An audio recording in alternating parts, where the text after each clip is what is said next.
Hi, everyone. I'm Derek Skoletsky from Kissmetrics here. Thanks for being here. Like I said, I'm Derek Skoletsky. We're going to talk today about, we're going to kind of do a deep dive into the mind of the modern growth marketer.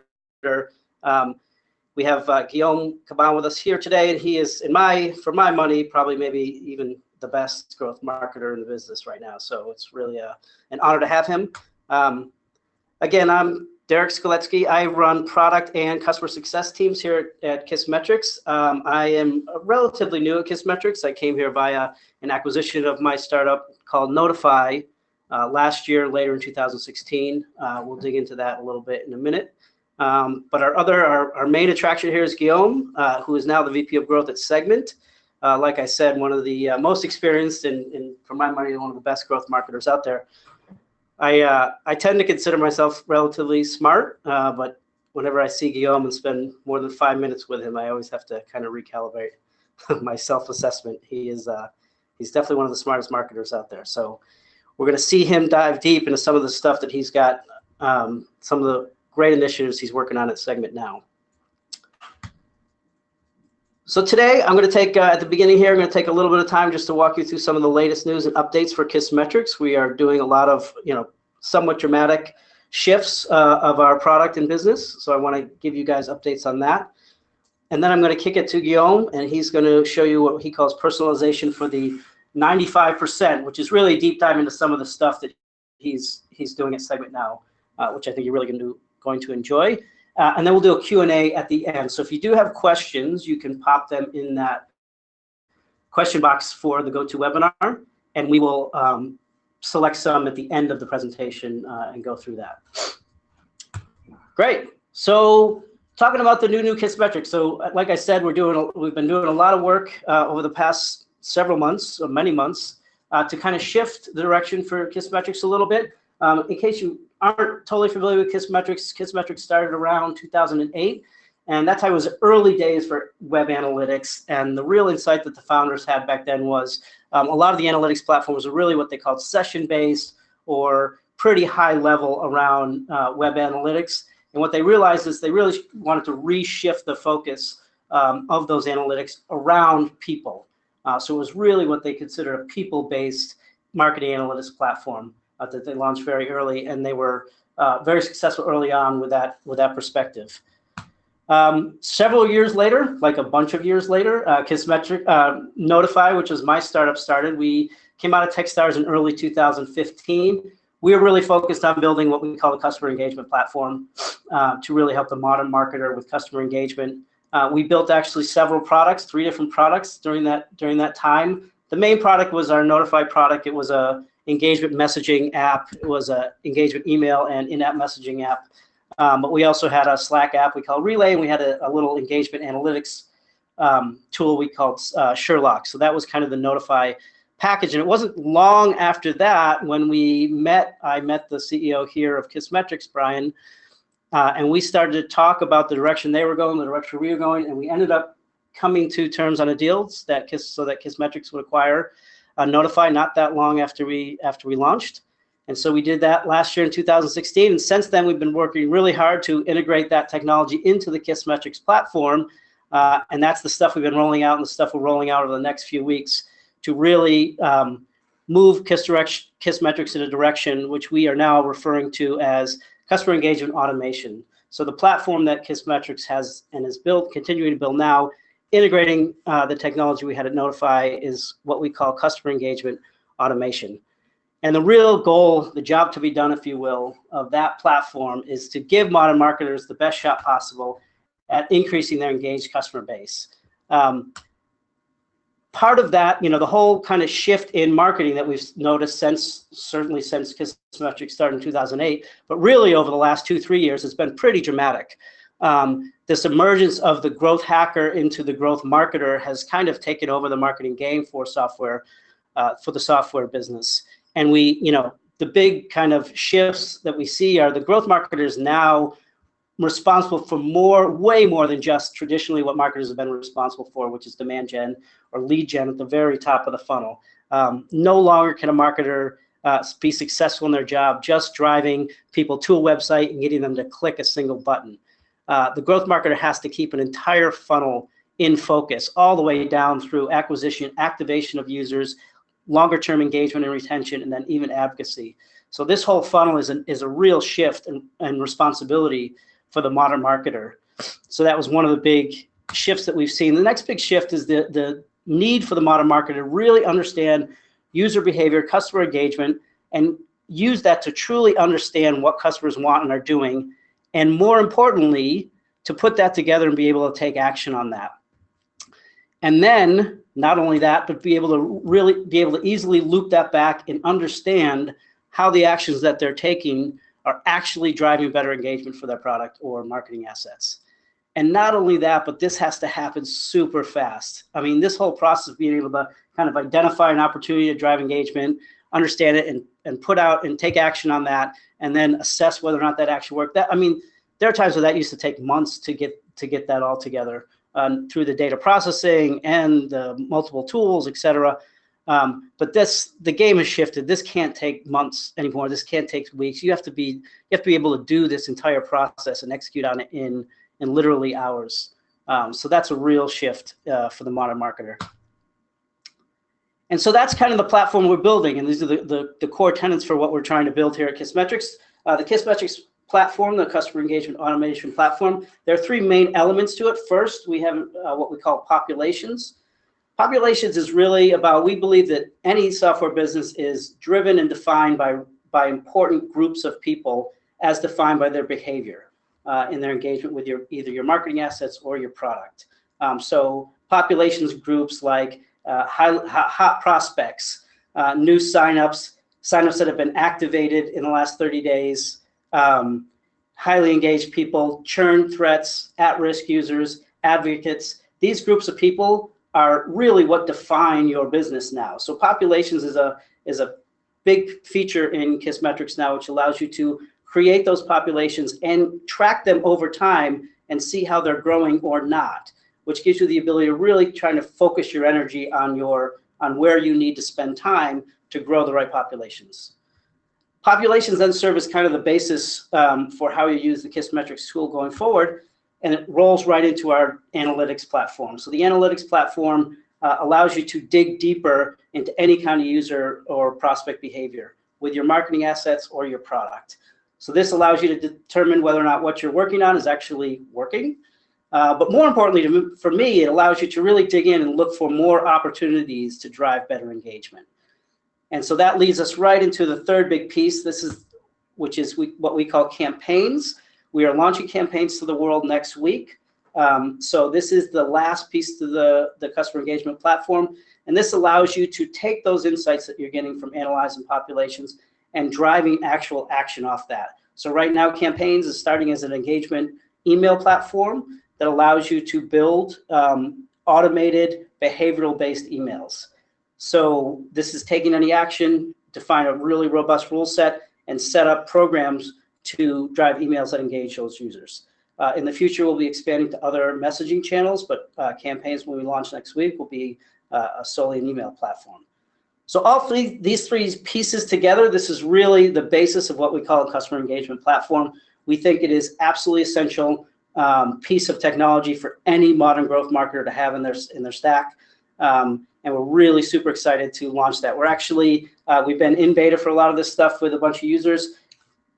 So that is the latest from Kissmetrics. I'm going to now pass it over to our main attraction, which is Guillaume. Okay, thanks, Derek. Are you seeing my screen? Yep. Awesome. Okay, let's get started.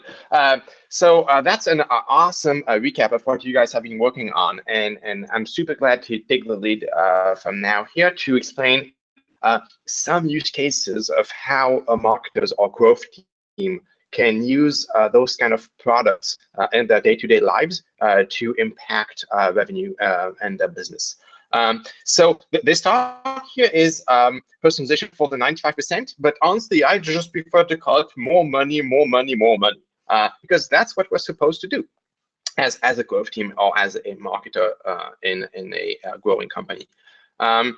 Before I start quickly, what is Segment for those who don't know? Well, Segment we are an infrastructure as a service. So we help companies collect, unify, and act on their data, which means that any parts of your application that you own, whether it's a mobile app, a website, or it's data that comes from the cloud, we will help you aggregate that data and send it downwards to some of the tools you're using, such as Kissmetrics, and potentially others if you have others. And that's really who we are and what we do. Awesome. So first, I wanted to set the stage to explain to you how I woke up to the power of using data for personalization and growth about 6 years ago. I had created a startup in 2011, and the goal of that startup was to help vacation homeowners distribute their listing on multiple websites. And the idea was to create one profile for vacation home and have it automatically listed on sites like Airbnb, VRBO, and HomeAway, and others. And when we started using actually Kissmetrics to look at our user base, we thought that we were trying to find our ideal customer profile and what they were expecting from the product and how much they were ready to pay for it. So we thought of them as one nice homogeneous group. And we're trying to find the perfect homepage messaging to increase the conversions. However, what we discovered, surprise, surprise, is that such a homogeneous target group does not exist. There's huge variances between, for example, the people who own mansions, luxury mansions, versus those who own trailers, right? And just like every other marketer, we had built granular AdWords campaign with adapted landing pages. But though we improved the click-through rate and sign-up rate, it had no impact down the funnel, which is expected, right? Because these customers obviously had different expectations, fears, pains, and so on. And of course, now we understand like why they need a personalized message. They're so different. How can you possibly believe that you'll find a message that generates the desired action, sign up, for those two widely different audiences? And you know, I started my career actually in 2004 at Apple. It's a long time ago. And Apple is very unique in the sense that it is able to create gravity. Whatever the message is, whatever the product is, people are going to accept it as what they want, what they need. Now, for the rest of us, and for me nowadays, we're not Apple, right? We're not Steve Jobs, and we don't have that kind of gravity. We cannot find a perfect message or a perfect product that everyone is going to accept as what they want. So, as I said, like every other marketer, we started doing structured AdWords campaigns that led into separate landing pages. And the idea of that you all know is to increase the experience, thus the quality score, pay less, have a higher click-through rate by having the same message persist from the campaign, the ad group, the ad, to the landing page, right? But what happens after the landing page? Well, they have the same generic experience, right? The product is the same. The payment or the sign-up page is the same. And that's why I said earlier, the conversion problem is just pushed downwards, right? So what we did at the time in my startup is we thought, how hard is it to take the information from the acquisition, from AdWords, and persist it in the product, in the emails, on the payment, and on the sign-up page, right? It turns out not that hard. We just reserved some space to have some banners and created multiple email nurture flows for each of those populations to persist the message and even change things like the price that we were offering the product at. And so for luxury mansion owners, we had pictures of a middle-aged couple getting out of a nice car with suitcases. and the colors were black and red, the prices were higher, right? And for trailer owners, we had a young couple with a toddler and backpacks. The colors were bright yellow and blue, CNC, and the prices were low. Now, when I say that, you understand right away that it doesn't make sense at all if you mix those messages or you have the wrong audiences at all, right? But if you have personalization, well, you have amazing results. In our case, we got 3x the increase in conversions, in click-through rates, which is pretty amazing. So I started to think, what's the next step? If creating some smaller audiences leads to a higher conversion, a more better message, right, for that smaller audience, how granular can I be? Can I create a message for each individual? It was a great concept. I wasn't sure how it would scale, and at the time we didn't have the technology that allowed us to power that kind of personalization. But eventually, if you take a step back, what we need, and if we fast forward to Segment today, what we all need as marketers to provide to our company is just more leads, right? And you saw my presentation is subtitled "More Money, More Money," right? And of course, it's kind of a joke, but honestly, where does money come from, right? In my world of B2B SaaS, that's leads. So we need more leads, right? And when you look at a standard funnel, we all know that sentence, which is like build it and they will come, right? And what's happening after that once you build the product, right? Well, the honest truth is most of the people leave, right? 95% of the people coming to your website will never sign up. Another way to say that is that your sign-up rate is 5%, right?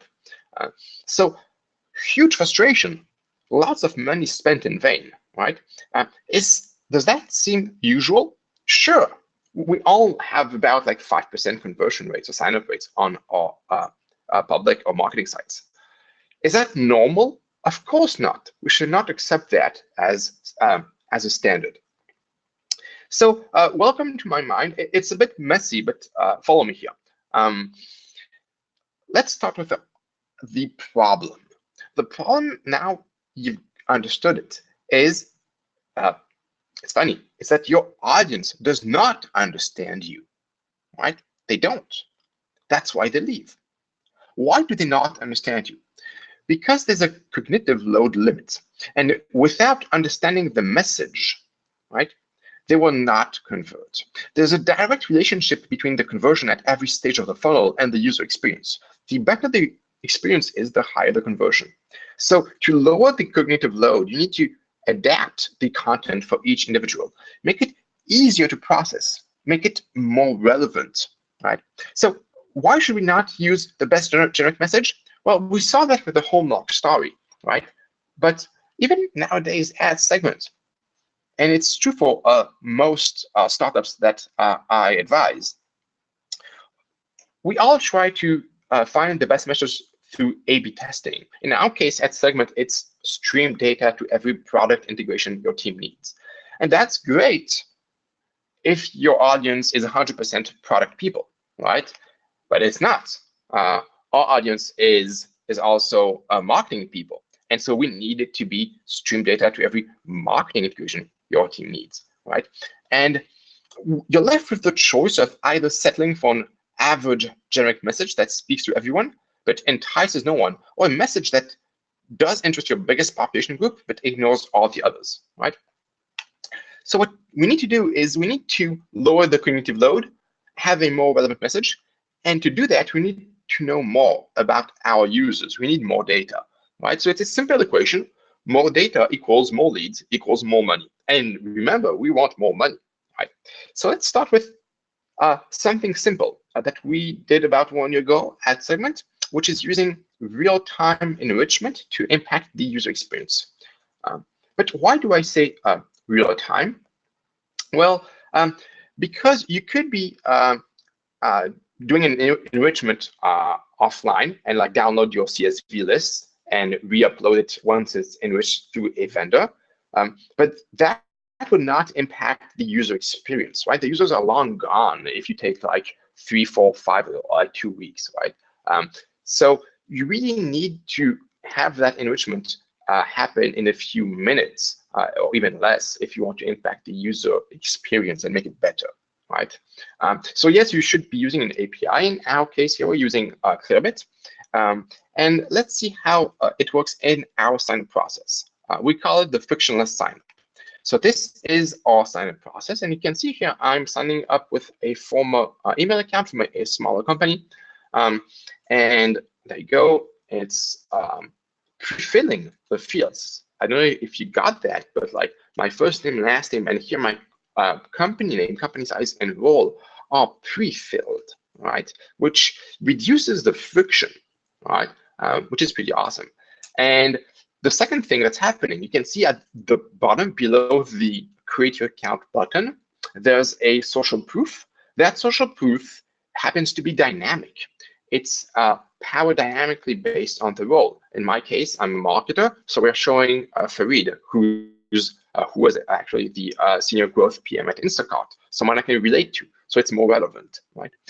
On the right, what you're seeing is a portion of the data we're gathering behind the scene, a lot more than what we're putting in the form.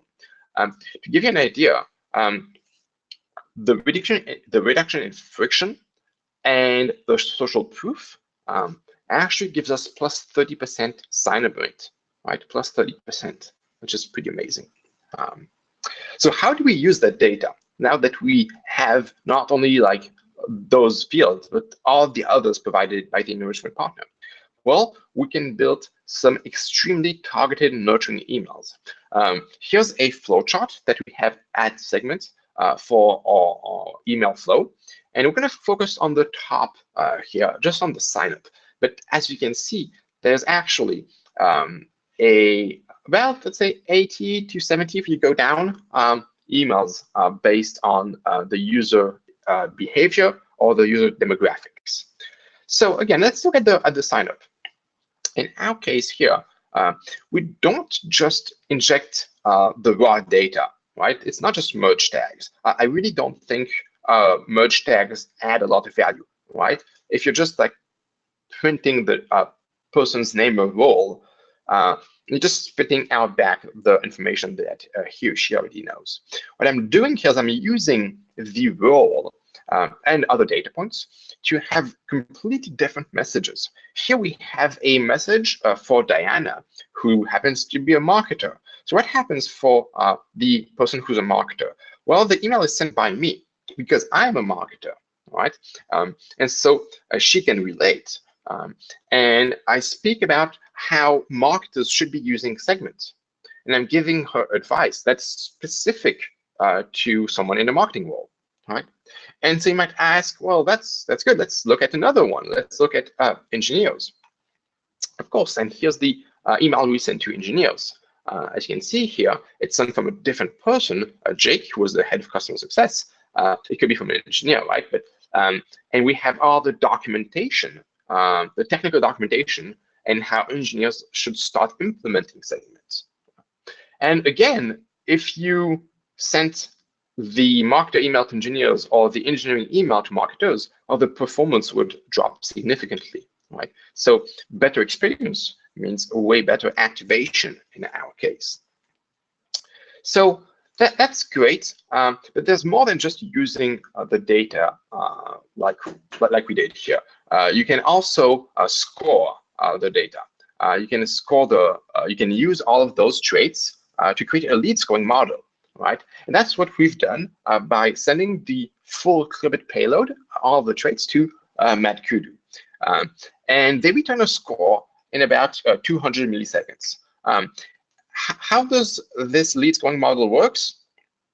Well, very simply, it's an ensemble model composed of a regression and decision trees.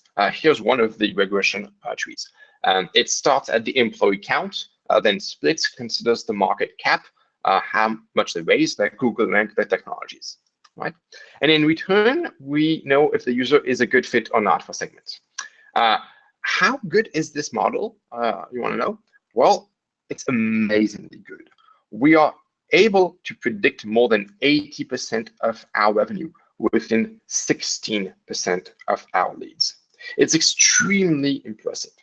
What that means is if you have a high touch model where you send the people who are high score to your sales team for manual handling, you can actually divide the number of leads they need to handle by 7 by keeping 80%, 1/10 of the revenue, right? It's really, really impressive. But in our case, we actually use that to send automated emails.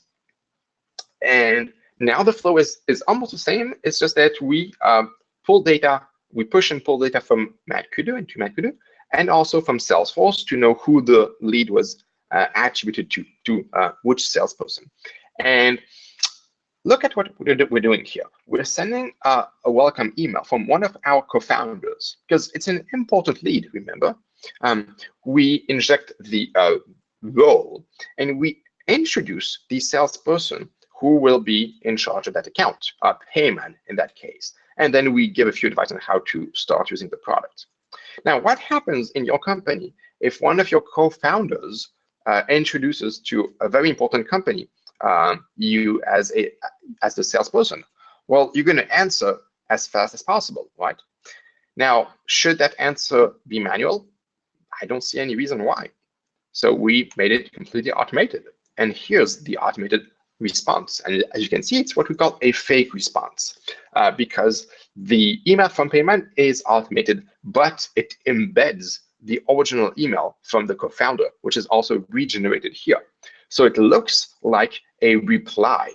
It looks like a very human behavior of, hey, my co-founder put me in copy. I need to reply ASAP, right? And we inject stuff like the location and also the technologies they're using and that we support, right? And so that's how we do the high-touch automated email process.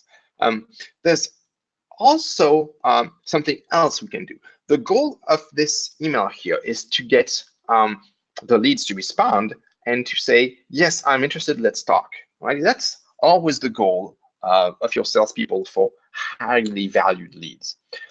You don't need to wait after the sign up and the lead score. We did something which is interesting, which is do it at the sign up moment. If you see here, on the left, we have the automated sign up we saw earlier, but on the right, we have the same one, but for a bigger company, right? For my friend Farid that was at Instacart. Now, what do we see here between the left and the right? What are the differences? Well, on the left, we still have the social proof and the small to medium company mentioned 10 to 50 employees. On the right, we have Instacart, more than 100 employees. And that fits a high touch model. And so before sending the email, we are offering them a chance of having a one-on-one onboarding, right? Because we know we want to talk with them. But instead of us making the ask, we are having them raise their hand. I actually have the possibility of raising their hand and say, yes, I want to talk. And it might seem innocuous. It's actually huge because we have 30% of the people who have the top score who select want help. And of course, once they select that, we have almost 100% conversion to having a call, right?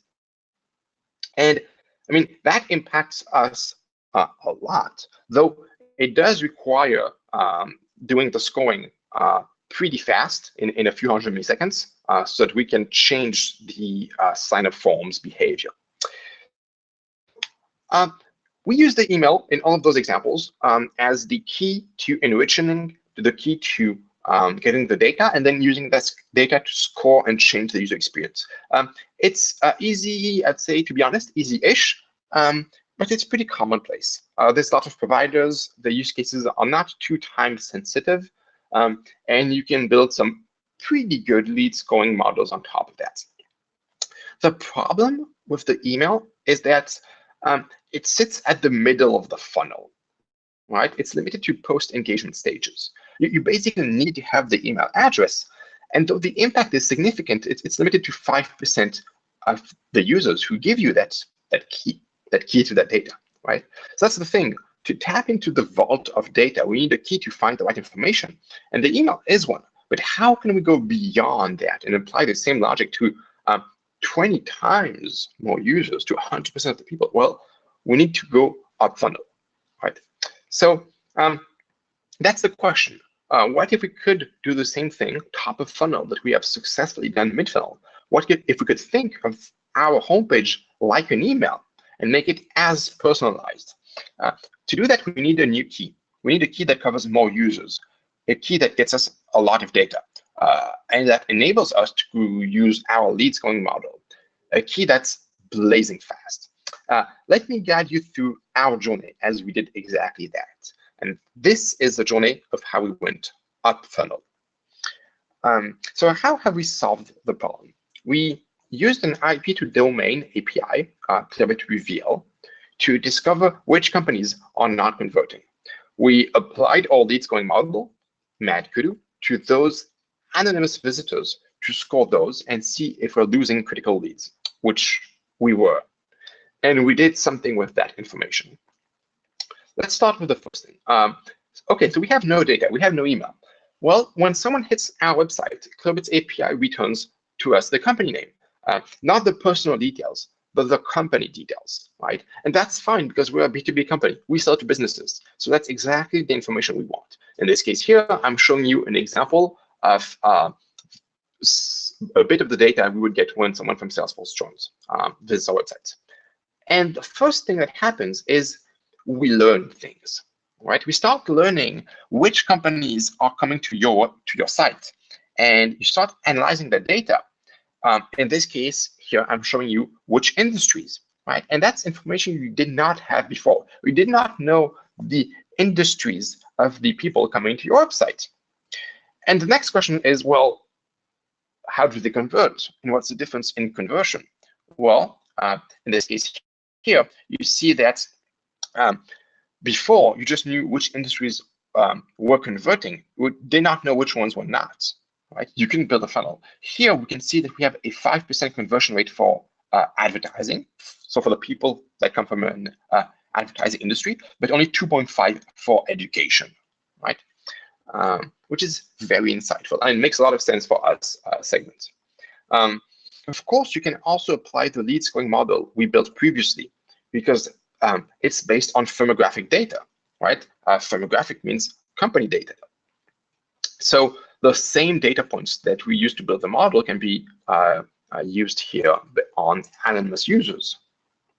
And let's see, this is an extract of companies visiting us, and that's the score attached to them. That's actual data from 2016, though.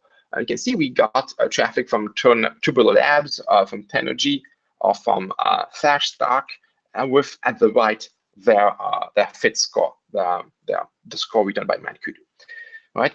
And that's pretty interesting. And now what happens when you see that and you see that they are not converting? Well, you start having a ticking sense, right? You want to contact them. You want to do something with that data. You're not just going to sit there and like hold all of that precious information, right? So I think we're ready to talk about the serious stuff. How do we use this data? Again, we're going to start mid-funnel with asynchronous enrichment, email, because it's the easiest. Then we're going to use that data to power live chat, right? Which requires kind of like second-like data flow, but not synchronous real-time. And finally, I'm going to show you how to do personalization on your website. Okay, so email. What can we do with the IP discovery if we don't have too much time sensitivity?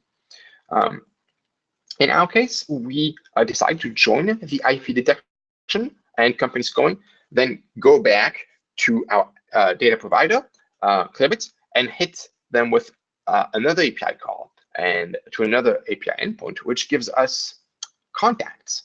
So we request specific profiles based on the desired roles, in our case, engineers, data engineers, and analysts, VP of product, within the list of companies we generated previously.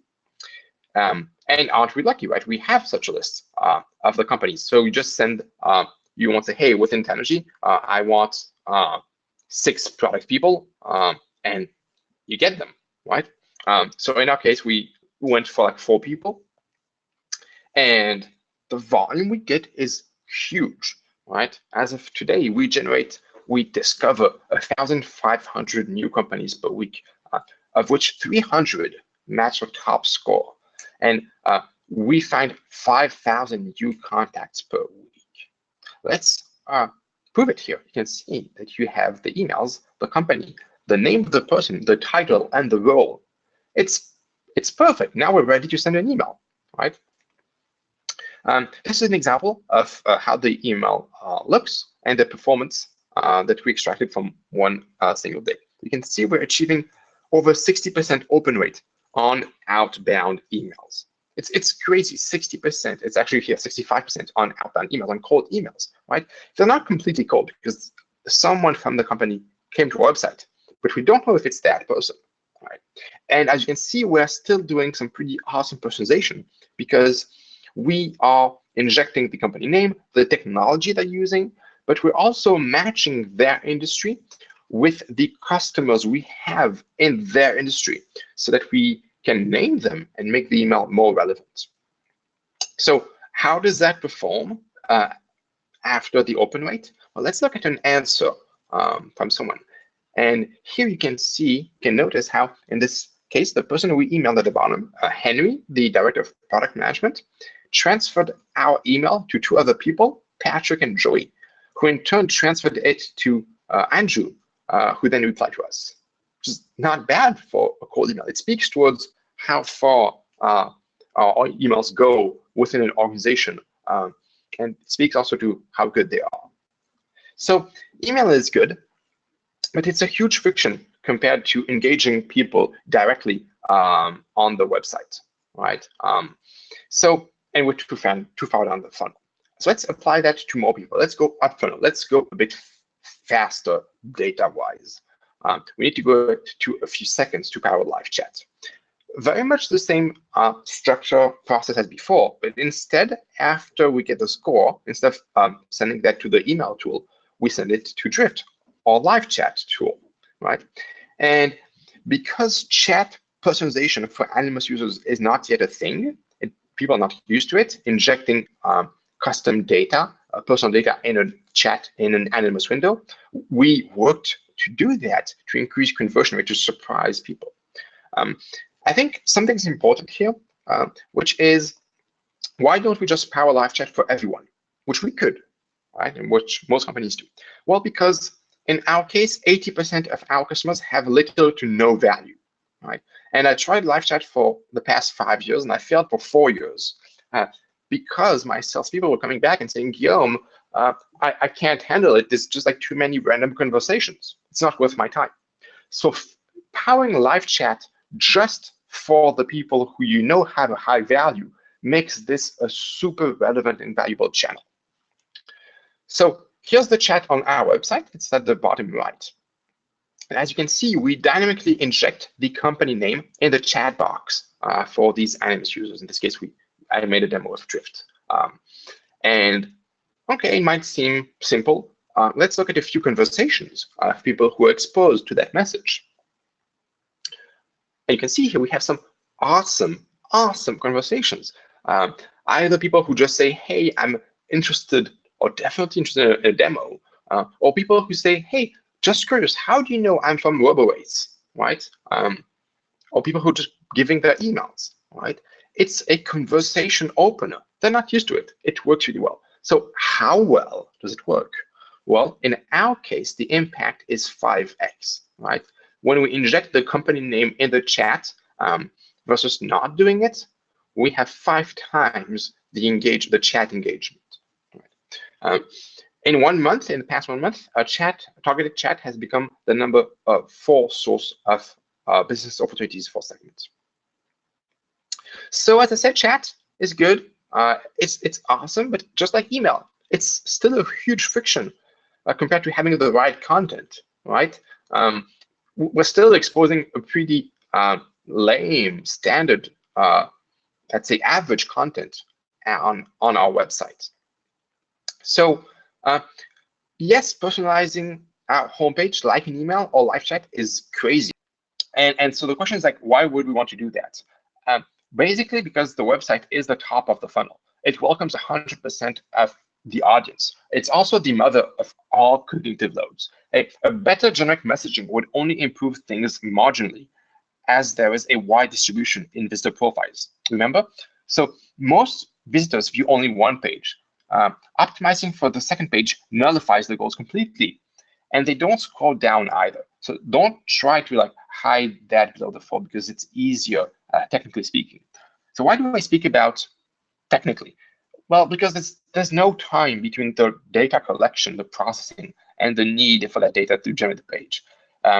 It's a complete mind shift that we are making, because we are changing the page before it's generated. And we do that in a few milliseconds. Let's see some examples. Here's our page visited by someone from Atlassian. Let's see someone else from Atlassian. Someone else. And again, someone else. Right? So a few examples here. Let's look at them side by side for a moment. There you go. So what do we observe here? Well, it's not just a copy changes, right? It's the website completely changes.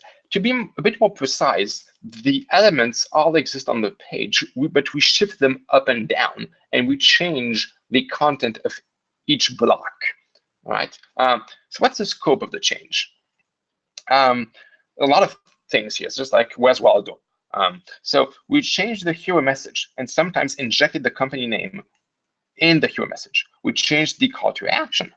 We removed the pricing link based on the customer fit, which means I don't want people who have a very high fit, like someone from Nike or Atlassian, to see my $99 self-service pricing.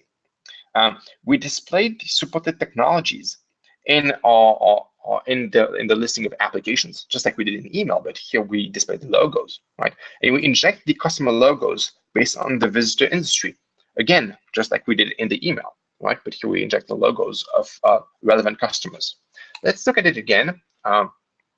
Here we have a highlight of all the things we're changing, and I'm customizing that page for Salesforce.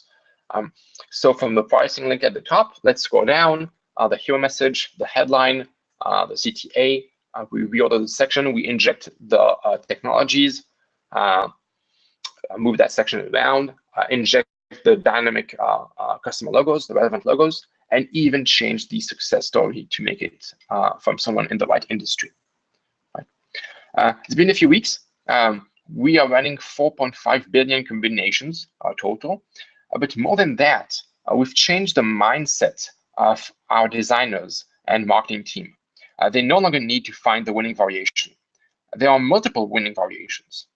And the early results are very, very promising.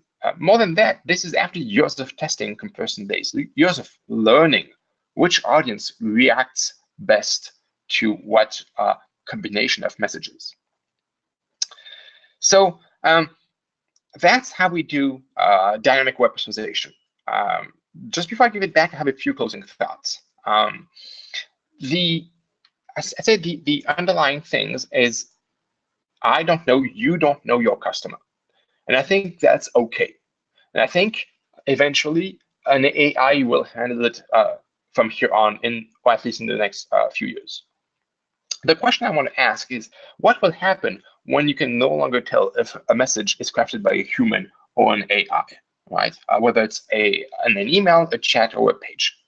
Do you think that's science fiction? Well, think about this. We already live in a world where we experience predictive analytics, the GPS. It's taking the data of your location, matching it with known information, the map, and telling you where to go. So predicting is great, but what's the next step? Well, for the GPS, of course, it's moving from telling you that you should turn right to making the turn for you. And that's autonomous driving, right? So why can't we apply the same thing in marketing?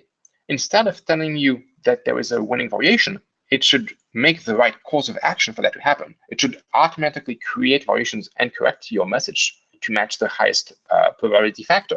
And that's exactly what we've been doing. And honestly, what do you think is harder?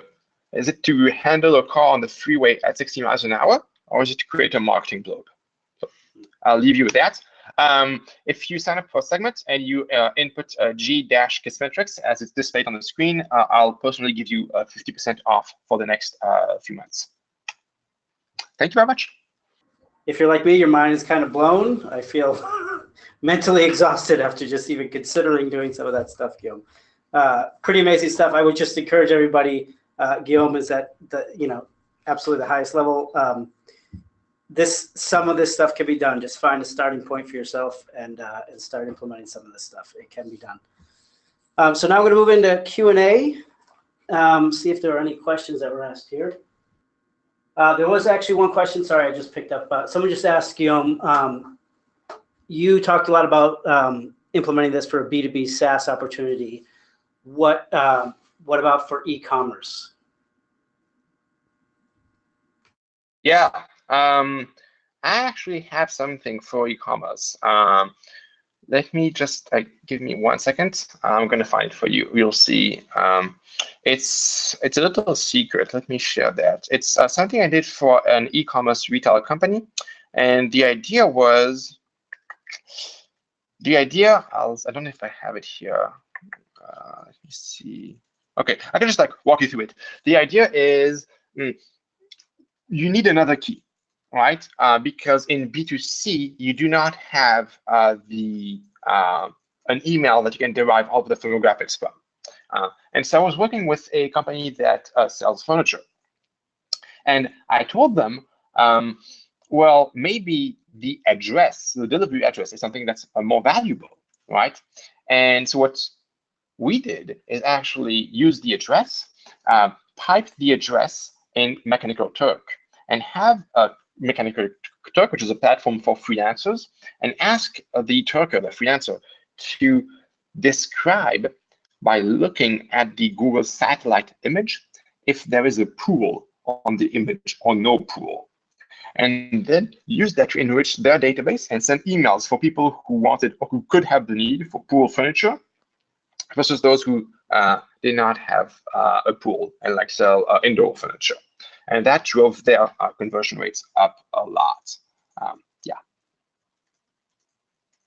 Cool. We had another question, Guillaume, to ask you. Just explain a little bit further about, you mentioned, I think it was 4.5 billion iterations on the personalized pages of the marketing site. Can you explain how you got to that number?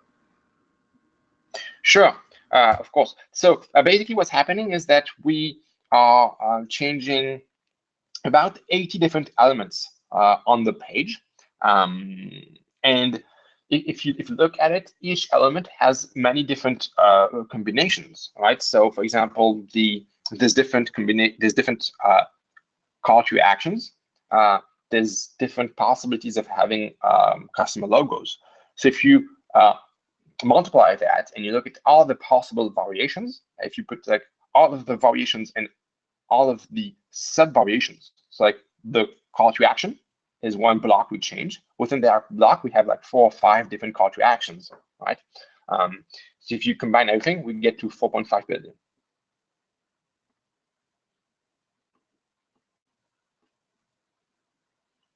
That's a lot. We had a question here about deciding on the right segments, and how do you go about actually deciding which segments you're going to personalize for. I'm assuming this is what they're about. I mean, in the example you talked about product versus marketing people, high versus low score. Is there any other strategy you can give around how to organize and target specific segments? Sure. So usually I spend maybe 30 minutes to 1 hour every day looking at my analytics tool like Kissmetrics and trying to find behaviors, populations, as you described, Derek, and see if I can find a population that behaves way better or way worse than the average, right? And that's how I learn things. I try to think that there's a lot of small populations, and so I need to split and cut my my big audience in a lot of small numbers. That's a very tedious process.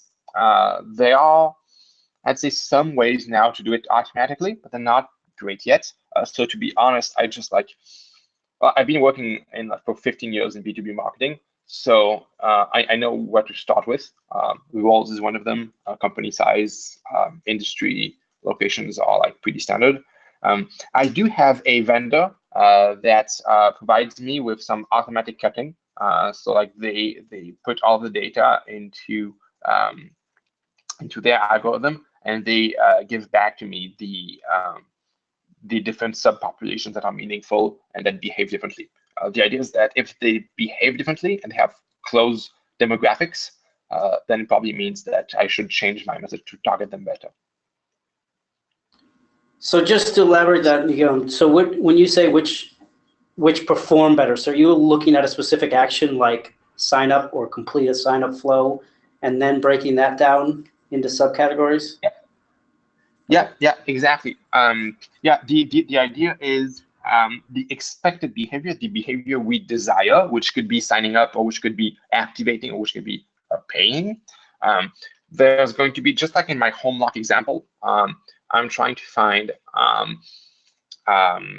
cohorts that either they behave differently, or their firmographics put them in very different places. So like in my case, I had a lot of people who had, I'd say, a low value housing, and a lot of people had like a high value house to offer.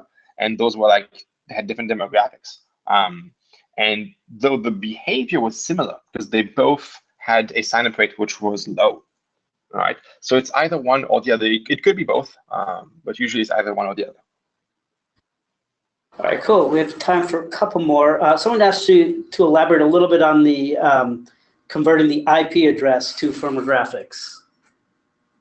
That is definitely a new concept for a lot of people. Sure. So we use Clearbit Reveal. So Clearbit is a company that actually, I know what I can do here. I can, let me just give me 1 second.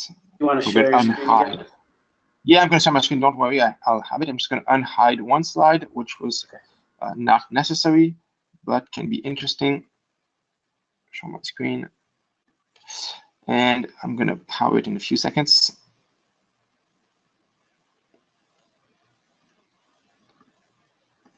Okay, do you see my screen? Okay, so this is the coverage from Clearbit Reveal. The coverage is important.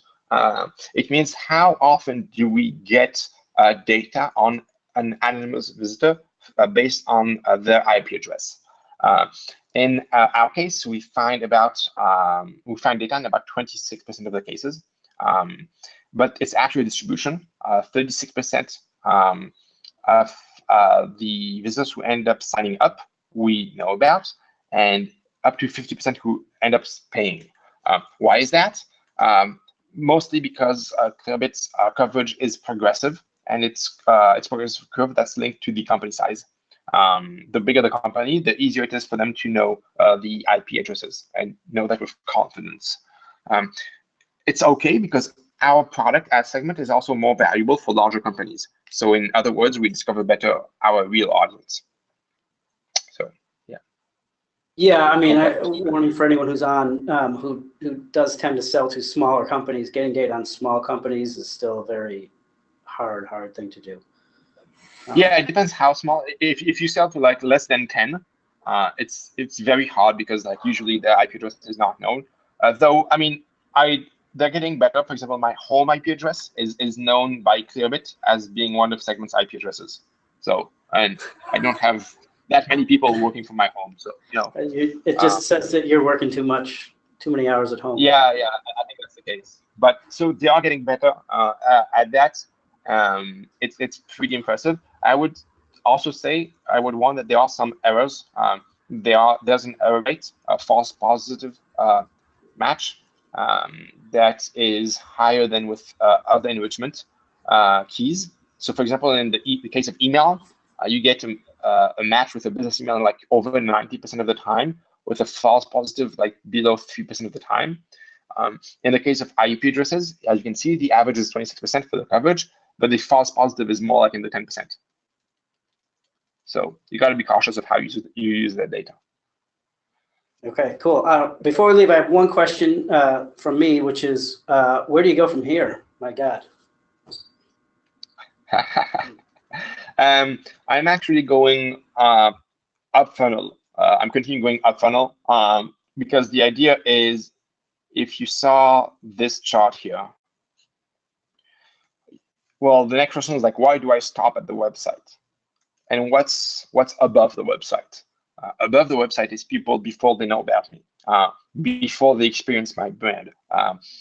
And that's what I'm doing. I'm actually looking at data vendors that can tell me who is supposedly interested about our product, or who has the demographics or the behavior of the people who will end visiting my website before they visit my website. So we're trying to predict and contact them even before they come to us. Yeah. That's dark arts right there, Guillaume. You're a master of the dark arts now. Okay, great. Well, I think that's our time here. I want to thank everyone for coming, and certainly thank you, Guillaume, for giving us an hour into your mind. It was super helpful. My pleasure. My pleasure. And thanks everyone for attending. And I hope you've enjoyed this. Yes, and just to remind everybody, you will be getting an email with a copy of the link to the recording of this. And again, if you do want to chat with us about the new stuff for Kissmetrics coming out, there's the URL on the page, or you can email me directly, and I will get you to the right place. Thanks again.